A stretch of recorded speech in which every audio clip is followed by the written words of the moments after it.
Hello and welcome to the International Code Council Region 1 and Region 1 Radio Show. My name is Tim Spears and I'm the host of Region 1 Radio. Region 1 was established in 2014 and we're made up of 3 states, California, Nevada, and Hawaii. That also includes 32 ICC chapters. We are dedicated to excellence in education and engagement to promote a safer environment and bringing code professionals together. This series was designed to highlight individuals and chapters that make up our region and share their experiences. If you enjoy the show, please make sure to rate us on Apple Podcasts and then also subscribe to our YouTube channel. Today on the show, I'm excited to have join me United States Deputy Fire Administrator, Chief Tonya Hoover. She has also served as the Superintendent for the National Fire Academy and as the California State Fire Marshal.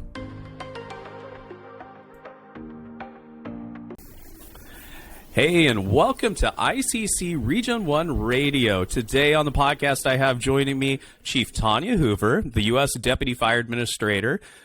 Chief Hoover, welcome to ICC Region 1 Radio, and how are you today? Oh, thank you so very much. I'm doing very well. It's great to be with you all. So we just talked a bit about the weather in Emmitsburg. It is a little chilly. I happen to sit here in sunny California, and you're in Emmitsburg. So can you kind of give the folks a little taste of the weather that on the East Coast?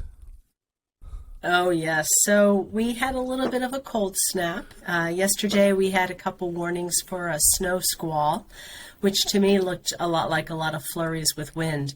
But it's been in the mid to upper 30s for the past couple days. It's actually supposed to warm up tomorrow to the 50s, but on Thursday we're supposed to see weather in the low 70s, and then it'll go back to what I call normal, high 50s, 60s. So the start of this week has been chilly.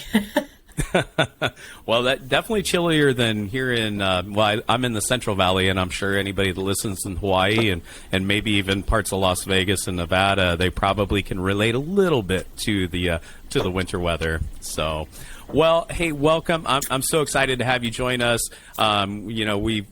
We've connected a couple different times and been able to meet in person, especially at some of the code hearings and even at CFPI that we talked about just recently. So CFPI, we just both got back from the California Fire Prevention Institute. I'm sorry if many of you don't know what that is, but Chief Hoover was able to come out and join us for a few days, which was very exciting. So with that being said, Chief, can you provide us a little bit with your background and maybe some of the pathway throughout your career to become the U.S. Fire Administrator? Sure. It won't take long, and it's rather kind of boring, folks. Actually, folks think I was a California girl, but I was actually born and raised back here, about an hour north of where I am right now here in Emmitsburg, Maryland. I'm a Pennsylvania girl. I was born and raised in a small town in south central Pennsylvania, not far from the Mason-Dixon line, little town called Shippensburg, where my family was very active in the volunteer fire service. My father was a fire chief. My uncle served on a fire department. My grandfather was what we call the fire police. I mean, we were very active. My mother participated in, at the time, what you call the Women's Auxiliary. So it was very much a family affair. My father went on when after they left the military, went to become the civil defense director. Now we call them emergency managers, but the civil defense director for the county that we lived in. So the fire service was always very much part of my family. After high school, it was kind of funny, but during that time period in the late 70s, you probably remember a TV show that started in California known as Emergency, and I was just enthralled by that, and I was determined when I was in high school, early junior high and high school, that I really wanted to be a firefighter paramedic. And boy, wouldn't it be really cool if I could do that in California. Well, fast forward, I go off to college, and I went to Oklahoma State and got my degree in fire protection engineering technology. My bachelor's is in technical education, specializing in fire protection and safety. But then I had an opportunity to do a short stint in North Carolina before moving to California, about 1986, I think it was, and had the chance to take on my first job. Was not in the California Fire Service, actually worked for a sprinkler contractor in the Bay Area, one of the largest in the world at the time. And transitioned very quickly after about 6 months to the California Fire Service, where I spent almost 30 years being blessed with working with the California Fire Service, whether it was in prevention for local government or county government, or serving as a fire marshal for the University of California, Berkeley. But that whole time was really devoted to fire prevention, community risk reduction, and watching out for the health and safety, well-being of our brothers and sisters that were responding. So, I've had the opportunity to go from what I call that volunteer fire service, where I served as a junior member, volunteer firefighter here on the East Coast, to transitioning into the profession at both a local level, and then was fortunate enough and blessed to be able to do that at a state level, both as the assistant state fire marshal and then as the state fire marshal. So, that transitional period, I call it, the chance to kind of get involved in so many different things, which led me to the opportunities to come back to the Mid-Atlantic and then serve in the United States Fire Administration. So I guess you could say I've pretty much worked in government my whole life. Some people would say that's not a real job. But the opportunity to experience it at all different levels, and I'm very, very proud of the work that we've all done. I had an opportunity to work with the folks in California. Yeah, so I will say that you're very talked about. I moved to California probably about 5-6 years ago, and I was familiar with your career here. So, definitely moving back to the East Coast, like you said, it was kind of a homecoming of sorts. Now, was it your family, kind of with your dad and your mother and the rest of your family being in the fire service that drew you to that fire service career? I would say it was the family interaction that drew me to the fire service. Like I said, it was very much part of who my father was. That family feeling, and I would say that that for me the cause. It's hard to put my finger on. Other than it has always been a passion to be part of.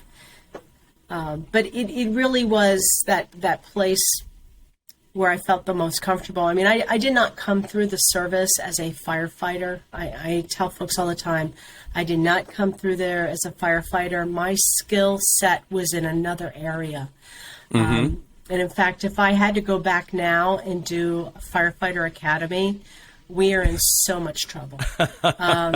I do not have the physical rigor for that anymore, and I think it's important. Even when I came back here and looking at volunteering, to understand that my volunteer time will not be as a firefighter; it'll be in some other aspect where they can use my skills.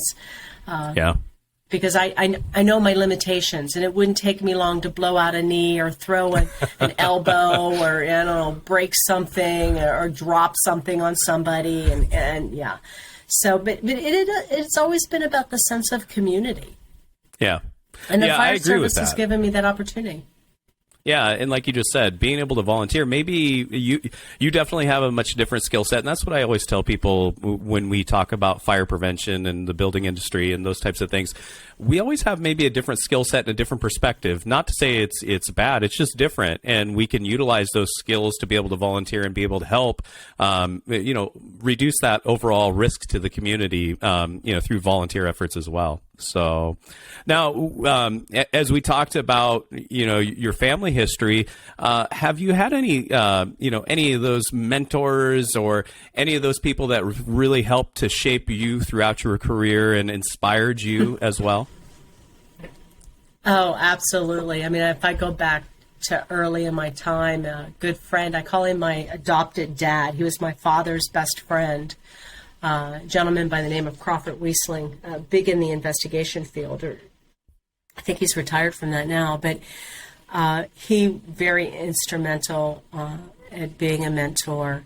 I think of the people that I worked with in college. My first boss when I was a fire inspector for Oklahoma State University, which is kind of where I cut my teeth on being a fire inspector or an inspector, was working for Oklahoma State University safety department. And my boss at the time, Mr. Giles, was very instrumental in forming how I looked at issues in existing construction and existing buildings, and it really got me started in how to negotiate to the end result, the long game, especially when you're dealing with university.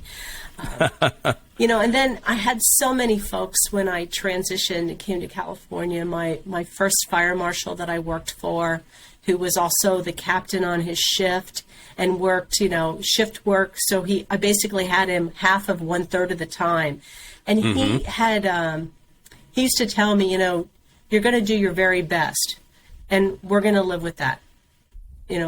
All I ask is that you do your best and don't be afraid to make the decisions. And that really sat with me because here was this experienced captain who really, looked at me and said, okay, I'm going to trust you. I can't be here every day.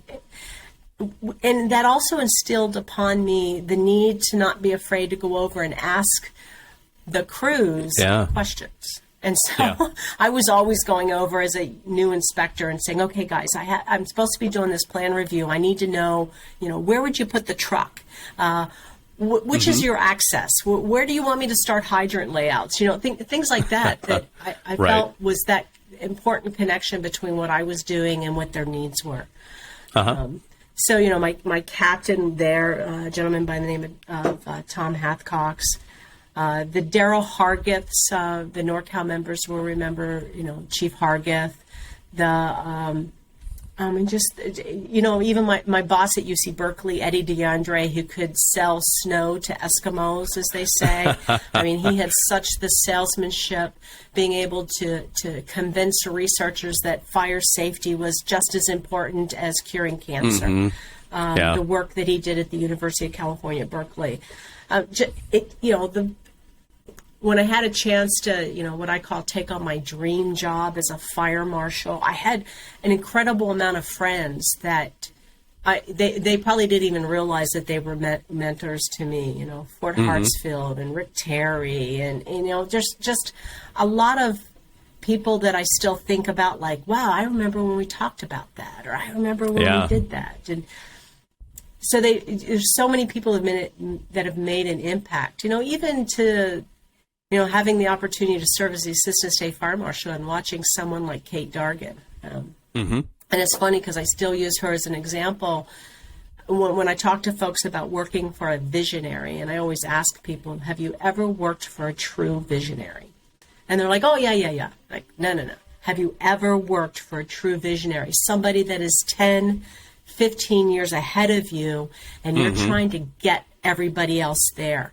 And I learned so much by working with her and for her, who really is a true visionary. And the folks that I met at CAL FIRE, the people when I was in local government that were in the region, and I call it my home unit, in Santa Clara, just anybody that took the time to teach me something. Incredible. We were just at CFSI, and Gail Bates won an award. Which you did. Overdue. Very amazing. Overdue, yes, and I agree. Under-recognized individual. But I told Gail, I said, I bet you don't remember something that you taught me. And he's like, oh, what? I said, I got to tell you my story. You'll probably remember it once I start talking. I said, but remember when I was the secretary of the NorCal FPOs? And he was like, yes. And I said, I am the only secretary, and I think so to this day, I am the only secretary that had ever had the minutes denied by the membership. Oh, wow. Really? I don't think I Yes. haven't seen it since I've been on the board. So, Yep. I was the only secretary to have the minutes denied by the membership. A motion was made to accept the minutes, and Mr. Bates raised his hand and said, point of order, these minutes are not accurate. There are a lot of mistakes. And he was right. I mean, yes, my feelings were hurt. I could come up with all sorts of excuses. I was, working a new mom. I was trying to get my job done, da-da-da-da-da. But the bottom line was, taking pride in something that you're doing for an important organization. Mm-hmm. And the membership voted my minutes down. And we had unapproved minutes until the following meeting, until I made the changes, and then we submitted the minutes and had them voted on at the next meeting. But yeah, and I told Gail when I saw him, I said, I could have made all the excuses in the world for why those minutes weren't correct. I took my hits, right? And the bottom line is those minutes were never like that again. For the rest of the time I served as the secretary, I learned a valuable lesson about the importance of detail, importance of, you want to tell a story, you better get it right. And things like that matter. It matters. Yep. It matters to an organization. It shows the integrity and the professionalism of the organization. So, mentors like Gail. But there's, even here, the folks that I've had a chance to work with while I've been at the USFA, Dr. O'Neill, Dr. Kiefer, who was my deputy superintendent. I didn't get a chance to work with Chief Ernie Mitchell, who's from California. I wouldn't be here if it wasn't for Ernie. Ernie took a chance on somebody that folks back here really didn't know.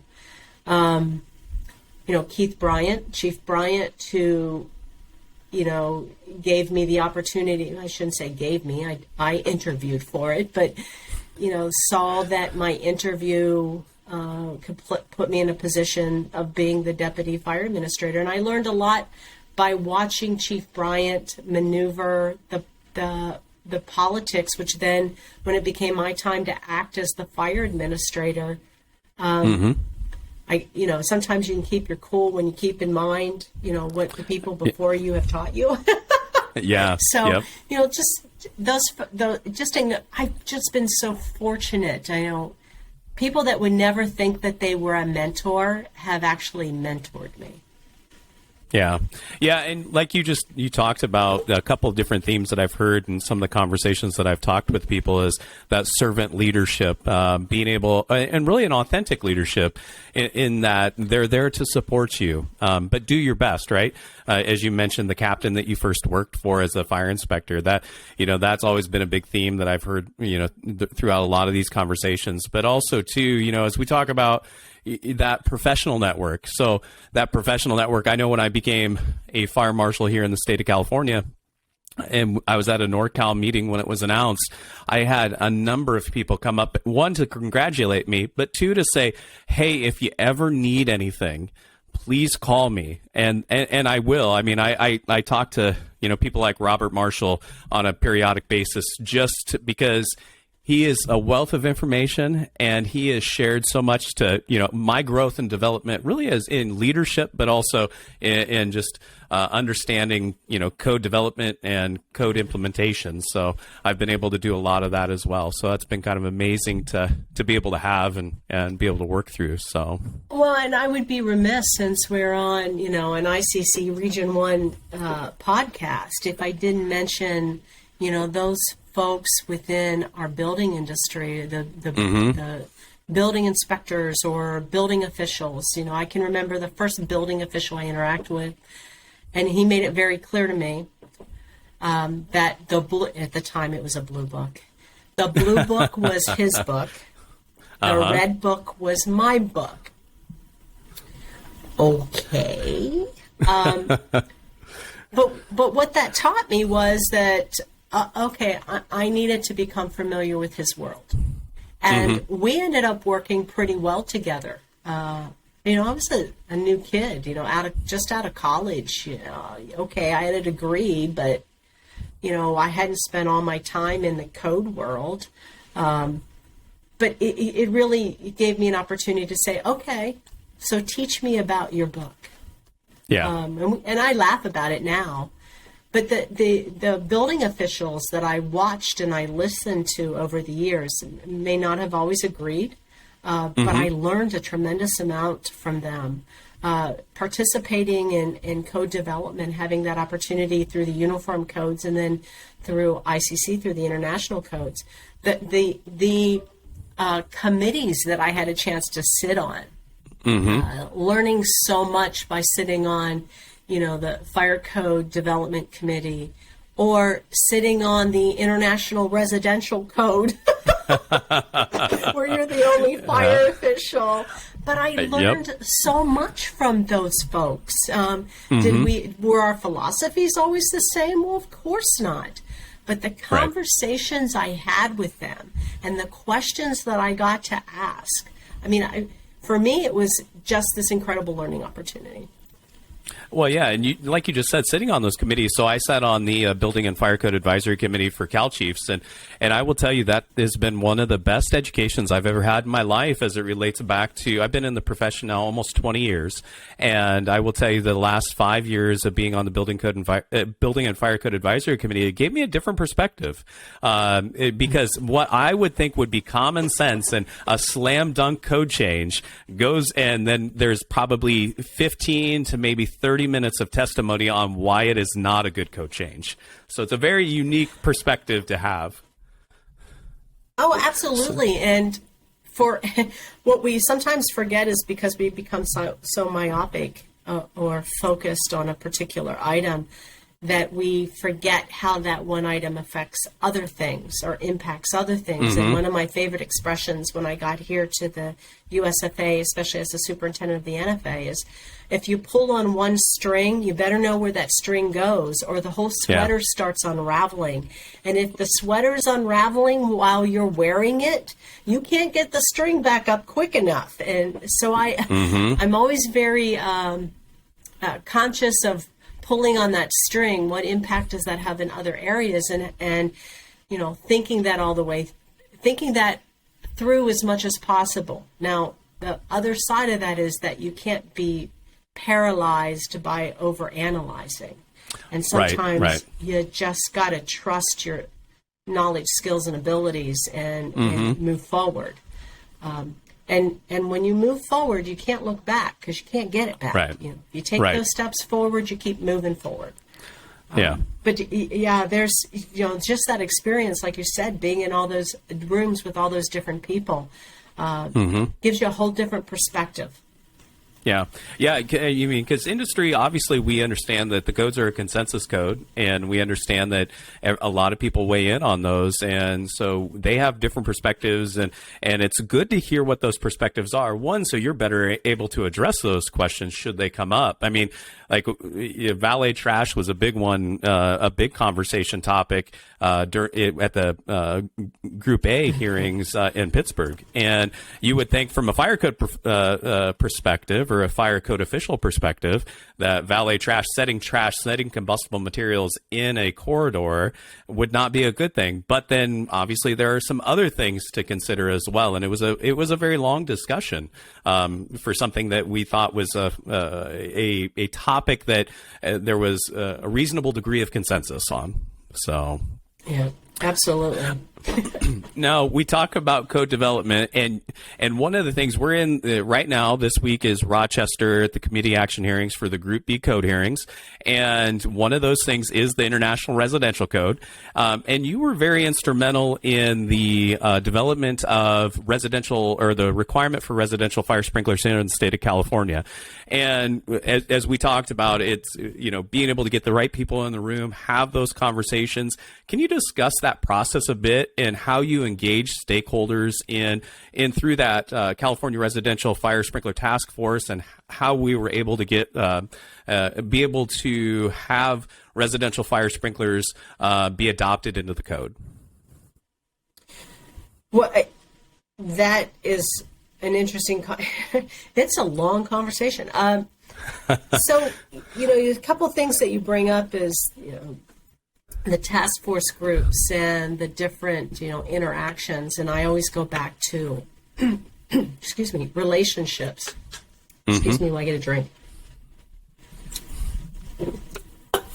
I always go back to the relationship piece, and those relationships started long before we made the decision to move to a minimum requirement of new construction being sprinklered. Relationships were being developed in other areas that we were working on with, whether it was with CBIA or it was with pipe fitters or if it was with sprinkler fitters, whatever the case may be. So building upon those relationships. And I tell folks, many occasions, I got to be there when the wheel went round, right? If you think about it, California was on this journey with residential sprinklers when Ronnie J. Coleman was a fire chief down in San Clemente, the 70s, for goodness sake. Yep. If I remember correctly, he was the first jurisdiction to adopt the requirement for residential sprinklers in California. So we in California had been on this journey and really importantly, collecting information. We can talk about this later, but collecting the data, because sprinklers are about the long game, right?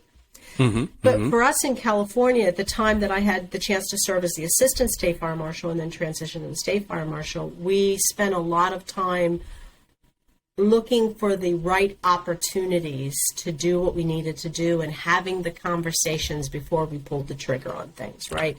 Right. So, we had those conversations with CBIA. We had conversations with other fire departments with residential sprinkler provisions. I had probably one of the most robust and knowledgeable code development chiefs anywhere.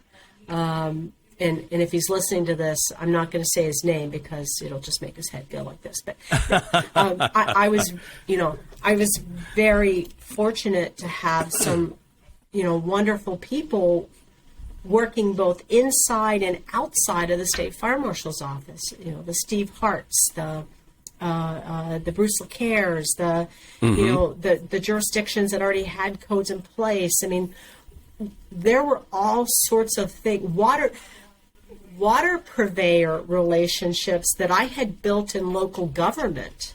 I had an opportunity to tap into when I was sitting at the state fire marshal's office. Again, past relationship, built trust, built understanding, built appreciation for each other, built insight that we could bring forward to this statewide effort.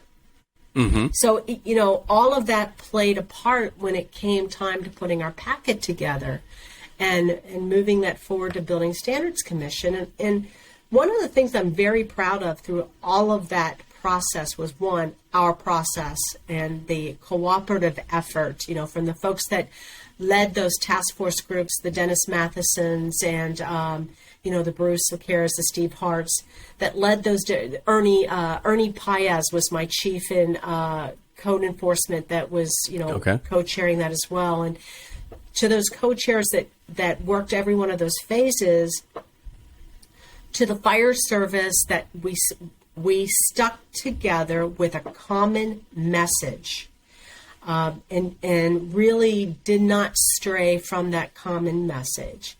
To the day we stood in front of the Building Commission, said our piece, the whole adoption thing, in fact, Steve Hart and I were talking about this at the conference, was I think the whole process from the time everybody testified, got to say their little do's and that's, right?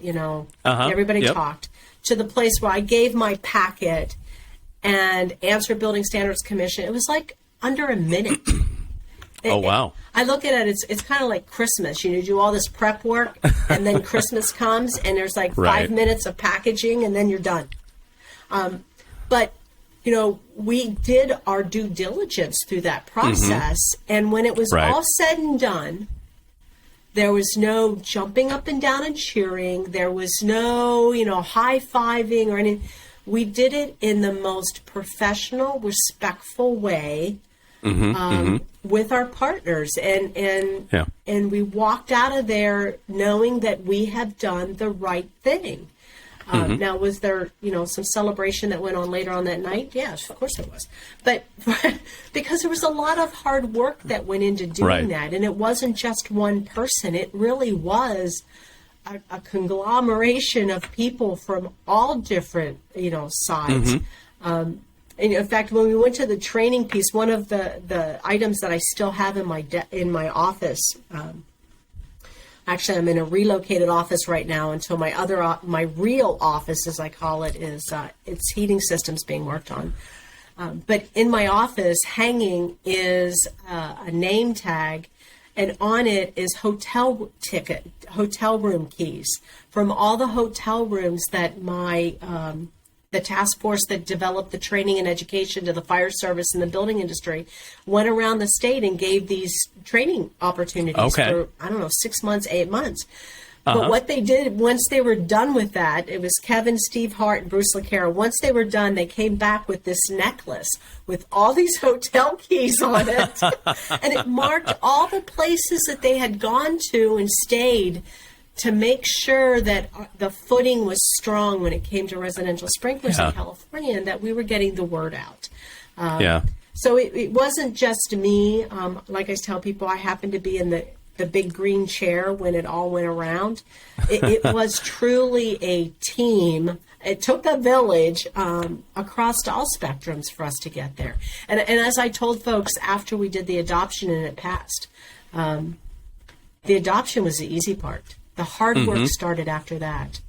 Yeah, that implementation piece is definitely difficult. And like you said, being able to travel the state and be able to get it on the proper footing as it goes to move forward is essential. Being able to educate those folks that will be implementing those rules, and hopefully through that, it builds that great foundation that we're able to continue it on. And I mean, being somebody that's, seeing the benefits of residential fire sprinklers in action, right? I mean, they do a very excellent job being able to provide a higher degree of life safety in these structures. I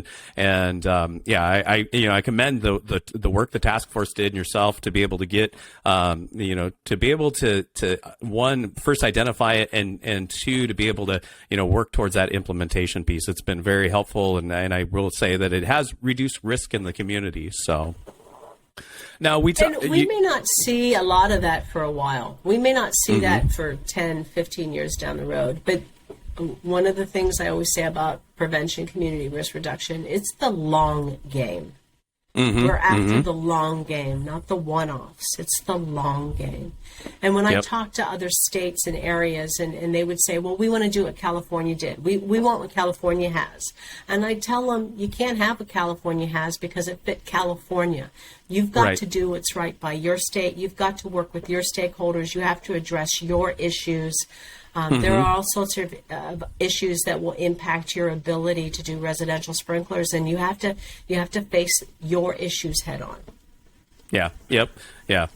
Now, we've talked briefly about the National Fire Academy, and the National Fire Academy is starting to kind of get back into more normal times post-COVID. And I don't want to say post-COVID because we're still kind of in it, unfortunately. But, with Region 1 spanning more than just fire code professionals, but also building and code enforcement professionals, one of the topics that I want to kind of cover, and maybe you can at least help me expand on, are the programs and the classes that the National Fire Academy offers that not only just fire code officials can take, but also building code officials and maybe even code enforcement professionals can take to be able to, help with their training and development a bit more. Oh, absolutely. The National Fire Academy is not just about fire. It's fire, it's EMS, and allied professions, right? And allied professionals. So we have a number of courses here on campus where I have the fire official coming with their building official. I have a fire official coming with their planning official. I've got, architects coming with their fire marshals. So it's that allied profession that's really important for folks to recognize. And not just from a student standpoint, but from an instructor standpoint. If anybody's ever thought about teaching at the NFA, this is an academic school. We offer college recognized credits, which means there's, criteria you have to follow to come, and, degrees and things of that nature. But if you've ever thought about teaching in an academic setting, come to the USFA, come to NFA, and take a look at our curriculum and see what you might be qualified and interested in teaching. But it's not just about fire, even though it says National Fire Academy. We're not going to teach you how to put out a fire. I'm not going to teach you how to roll hose. I'm not going to teach you how to put a ladder up. I'm not going to teach you, how to use a Halligan bar. I'm going to help you be better at what you're already doing. In other words, Right. I'm going to help you be a better company officer. I'm going to help you be a better fire marshal, a better plan reviewer, a better fire investigator. The only place that you'll see live fire on this campus is downrange at our fire investigation curriculum range area where we have burn cells. And yes, we do play with fire down there. And then we send our investigators out and the classes out, and they do a full investigation. And what's nice with that curriculum is you go from the fire that you started investigating, and you run that all the way until you get to court. We Yep. have judges that instruct with us. We have ATF as one of our key partners here. We have Yep. people from NIST. We have people from Underwriters Laboratory. We've got instructors that come from other colleges and universities. We have architects that teach in our plan review. I've got fire protection engineers. I've got code geeks. I've got fire chiefs. I've got fire captain or fire battalion chiefs. I've got emergency managers. I've got people that teach communication and writing, right? So think about that one for a minute. Yes, we in the fire service still need to know how to write. Yes, we do. So it's this wide swath of not. I'm not going to make you it. I'm going to make you better at it. And the Right. United States Fire Administration's National Fire Academy was developed in the model of our military academies. I'm not going to make you a soldier. I'm going to make you a better leader. I want to help you become a better leader. Yeah, I've, like you just mentioned, some of those classes. I've actually attended the National Fire Academy. I think maybe I don't think it's not been a dozen times, but it's been several times. And I've taken like you mentioned, the fire investigation classes, and probably the one that's, that was a 2-week class. Really enjoyed it, but the one that probably stuck with me a little bit more was the courtroom testimony class. And as you mentioned, having judges and Yes. and being on the receiving end of maybe cross-examination by a defense attorney. If you've never had that experience, it's definitely very eye-opening, and you will find some new things about yourself that it's good to find out in that process. And that person that did your cross-examination is a defense attorney. Yep. Working defense attorney. So, Yep. whatever they're doing in that classroom that you're there, they're doing on a day-to-day basis. Yeah. Yeah, we did. I think it was my case was on a lawnmower. It was an arson case, and there really was not a way that I was going to win that. I tried, and I thought I had it all down and laid out. And upon cross-examination, I looked a little foolish, but I think it was good to do it in that setting. So Yeah, it's better to do it in that setting than to do it in a courtroom. Surrounded by other attorneys or plaintiffs or whatever the case may be, and not be adequately prepared. yeah. And that's the objective here is to help people be better prepared. Yeah. Yeah. And if you're listening to this podcast and you have never been to the National Fire Academy, I highly recommend it. It is it is the best training that I've received throughout the course of my career in different phases, anywhere from fire inspections to management to fire investigations. Highly recommend it. As Chief Hoover said, the people that teach at these courses are really the best of the best. And I've learned a lot from it, and I highly recommend it. So now, as we talk about the training, we've seen how there's been a paradigm shift in fire prevention. We're looking more at community risk reduction now, and I think we always have, but I think that now we've put a label to it. Can you talk about how the USFA and the NFA assist in that, help departments in that transition a bit more? Absolutely. So first, what is community risk reduction and what isn't community risk reduction? community risk reduction is not just fire prevention. Right. And, what's happened over time, I think, because it just seemed to fit nicely in the fire service, because we were doing this prevention work, we wanted to make community risk reduction about fire prevention. And fire prevention is one of the items that go up underneath the community risk reduction umbrella. Mm-hmm. So, community risk reduction is actually looking at the community from a whole community, all risk, all impact. So whether it be floods, hurricanes, wildfires, day-to-day, what I call bread and butter day-to-day operations, cooking fires, inadequate smoke alarms, car seats, accidents, all of these things fall up into what are the risks that a community needs to deal with, that being under the community risk reduction umbrella.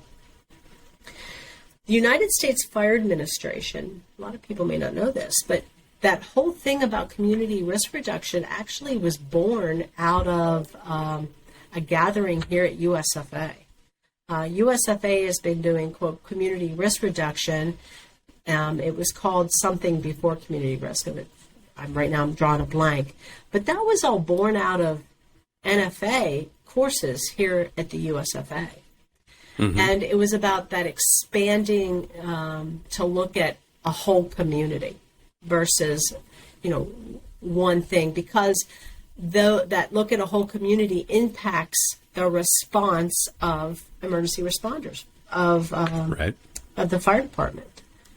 So, we at USFA, at NFA in particular, have just launched have expanded the CRR. Our national fire programs, which in case folks didn't recognize or didn't know, that the USFA is made up of three divisions. The MOS division, which is the Management Operations Support Services, that's the function of the campus, the facilities, the contract oversight, the human HR, things of that nature, budget, things like that. And then the two that folks are most familiar with would be the National Fire Academy, of course, one of those divisions, and then our National Fire Programs. And in National Fire Programs, you've got public education and outreach. You've got the National Data Center, NFIRS. You've got research and technology. You've got codes and standards in there. And then you have our social media and outreach platforms. So, there's a pretty extensive branch, but community risk reduction fits both within NFA and our course delivery being the education arm or training arm, and then our public information and best practices within the national fire programs, using data to deliver messages and evaluate what impacts to communities based on information coming in from NFIRS reports.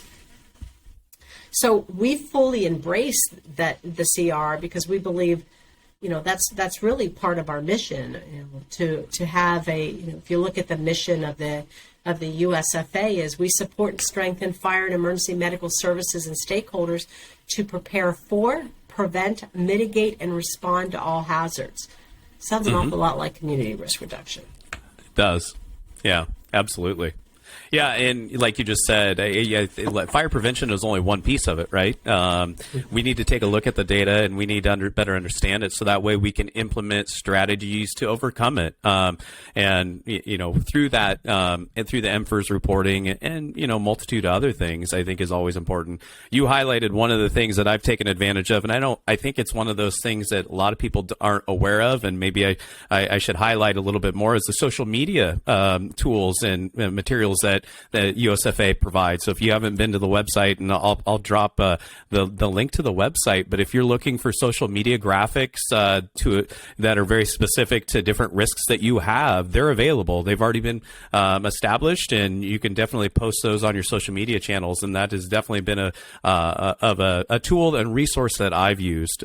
So I'm very thankful for those and that availability. So Well, Chief Hoover, I really appreciate your time. I have one last question, and it's more looking towards the future. As we look towards the future, what types of opportunities do you see in the future for maybe USFA and code professionals as well? So I really do believe that the future being now, we need to embrace and understand data better. There's a lot of talk about data. There's a lot of talk about using data, but I think we need to fully understand data and be prepared for what it tells us and understand what it's not telling us. And to use all the different points that are out there where we especially as code people, can collect the information from in order to justify what we're trying to do. We no longer can do the because I have the feeling in my gut. Right. That may be a point of data, but it's not the only point. Right. It also means that we've got to keep abreast of what's happening out there in our communities. And it's very hard to do that when we are sitting behind screens and a virtual world. Some people may say I'm old school. Maybe I am a little old school, but I think the best way to get to know people and to build relationships and to find out what is needed, what is going on, is in that three-dimensional world. And it's hard to do that behind a screen. I mean, I think where we've done what we've done because we've had to do it the last 2 years. And my hope is that we can get back to that community of practice touch points. Because we're going to have to get back to knowing what we don't know, because we've had this 2 years of kind of knowing what we know. And, you know, if anybody's ever tracked my mind, they'll understand that. Most people won't, because my mind kind of goes all over the place. But I think for the future, you know, we need to be very cautious in how much, you know, we have to stay in touch. We have to stay in touch. Yeah. We have to recognize the diversity, equity, and inclusion in our communities and how that impacts our line of work. Does the fire service have a role in DEI? Of course they do. Somebody may say, well, yes, from an HR standpoint. From a holistic standpoint, because when you're looking across DEI, it has an effect on what we do and how we do it, right? And how we connect with our communities. When we talk about climate change, and in California, I'm preaching to the choir out there, but climate change has a direct impact on what we do and how we do it. Whether it's how we buy apparatus, build stations, to how people migrate. Think about this, how they migrate from one area to another area based on the impact of a disaster or of an environmental consideration. And when people start to migrate in other areas, the potential for a different risk exists. And so we have to be conscious of how our populations are moving. And then, I think we have to not be afraid to communicate our needs to the public, defend those needs, and then be consistent in applying it. You know, people that know me well would hear me say, you call, I haul, that's all. When I was in local government, that's what the medics taught me. You know, you call, I haul, that's all. Right. And we've gotten really good to answering to everybody. And I think we have to be cautious. And if we're going to answer to everybody, then we need to tell them what we're capable of doing and what we're not capable of doing, and include the community in making the determination of what we are and aren't going to do. Because the last thing I think anybody wants is to have their community look at them and say, you never told me X. Well, sometimes those are the hard discussions, especially in leadership, that you have to have. Because who are we here for? We're here for our communities, and we're here for the people that work for us. Yeah. Well, and you just highlighted some of that diversity and inclusion and equity piece that I even know the Fire Academy has a course on cultural awareness, correct? If I'm not mistaken, on community risk reduction and cultural awareness, and that does help to shape that perspective a little bit more and give you a little bit more of a background in that, especially locally for folks. But I really encourage folks to take a look at the website, take a look at the materials we have. There's been a lot of improvements, increases in information on the website. We're constantly developing. When I say constantly, I work for the federal government. It may take a little longer, but there is this constant development of materials. And, right. and when we're doing that, we're looking at it from a national perspective. So, I encourage folks to take a look at folks that are not just fire, but fire EMS and allied professionals, those folks that we work with. Yes, absolutely. Well, Chief, is there anything else that you would like to add before we bring this episode to a close? Yes, thank you very much. Anytime I have the opportunity to connect with folks in Region 1, and as well as to talk about the United States Fire Administration and what we're here to do, we're here to support you all. Please don't ever hesitate to reach out. If anyone has any questions or needs, we'll do our very best to help you with your needs, and definitely look forward to talking to folks in the future.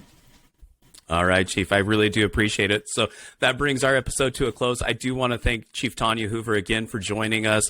This has been a very, insightful, experience, and I hope that everybody else has been able to obtain a little bit more knowledge from this conversation. As always, I want to thank you for listening and watching ICC Region 1 Radio. If you like the show, please make sure to rate us on Apple Podcasts and subscribe to our YouTube channel. With that, again, thank you, Chief Hoover. I really do appreciate it. Thank you. Have a safe day, everybody.